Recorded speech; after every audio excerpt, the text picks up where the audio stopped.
Another Bristol man learned his craft from others in the region. As Joe Legee shows us, his basement workshop has become the birthplace of many traditional banjos. John Huron hides his hobby turned trade in his basement, but he's open to sharing everything he knows about making musical instruments with others. I really like to use indigenous wood to build these traditional instruments from this area, as opposed to using import things like mahogany and things like that. John primarily builds banjos and dulcimers like this unfinished composition. After locating and cutting wood, he performs a process called book matching to put two pieces of similar grain together. The glue joint in the middle of this makes this piece of wood stronger than what it would be if it was actually 7 inches wide in one piece of wood. This gives him the top and bottom of the instrument, which he then cuts out using a pattern. From there, John makes the peg head, tailpiece, and fretboard, something he prefers 3 pieces for instead of 1.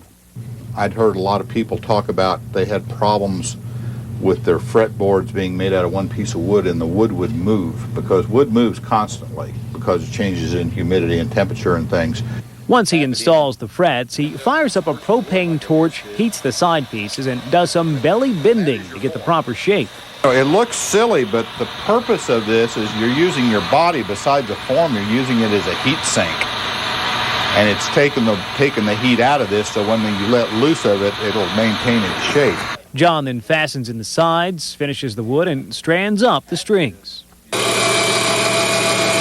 The process of turning wood into a ready-to-play dulcimer takes him about a week. John didn't always know how to play. In fact, he knew how to make these devices long before he could make melodies. I spent a lot of time sitting at the feet of tobacco-chewing old men, trying to figure that lick out. He figured if he was going to make and sell string instruments, he might need to know how to work them. But John didn't start this venture to pay the bills. His trade began as a hobby that grew out of another interest. As a Civil War reenactor, John looked for an instrument authentic to the time period. He discovered that fretless banjos date back to that era and decided to construct one of his own. And this is how it all began. I told this fella about it, and he said, "Oh, I've got a friend who has an uncle up in Johnson County that builds those things." And so I got to go off and meet Ellis Wolf, and he taught me how to build fretless banjos, and that's how I built the first instrument. As John's hobby developed, he lost his engineering job at Raytheon.